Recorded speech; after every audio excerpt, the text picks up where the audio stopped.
maging matatag sa mga taong lalampasuhin ka lang sa lapag. Hindi naman pwede na laging wala kang palag. Hindi porke tahimik ka papayag kang malaglag. Husgahan ka nila na para silang husgado, at ang sarili mo lang ang lagi mong abugado. Mapapamura, mapapasabi ng ano ka mo kapag siniraan harap-harapan sa mukha mo.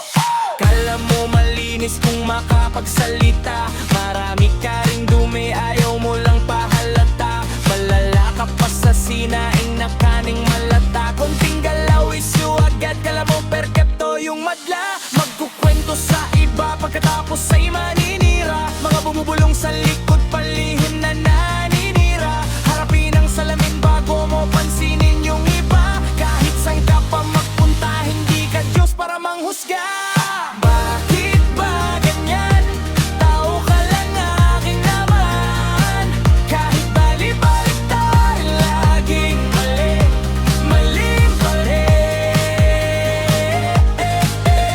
Ang tana sa mata ng iba, anong dapat kong gawin? Bakit ba ganyan? Tao rin ka lang rin naman.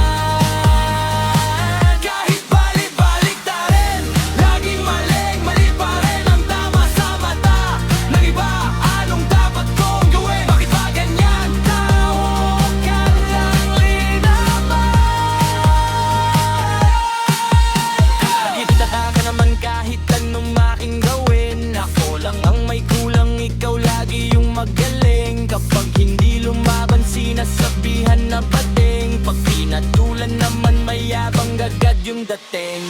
Magagamot pa natin yung cancer sa lipunan. Kung wala mapanghusga, malamang wala na ring pikunan. Panglalait sa pangit, wala na ring hintuan. Kanya-kanya tayo ng baho na dapat paliguan. Gustong maliitin kesa ipagmalaki. Minsan kahit katiting ay wala silang pake. Bago mo ko pansinin, tingnan mo muna kasi ang sarili mo, baka mas marami ka pang ang dumi.